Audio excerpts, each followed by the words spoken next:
Нам сестричка нині розказала, що колись давно, я добре знаю, у зимовий ранок засіяло сонце волі у моєму краю.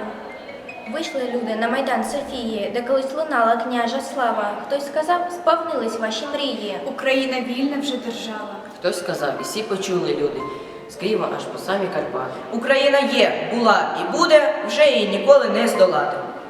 Нам сестричка розказала нині, і сама я це все пам'ятаю добре.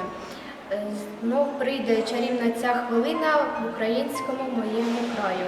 Як тоді зійдуться ранком люди, пролунають знов слова палкії. Запанує наша воля всюди і заграє грімко дзвін Софії.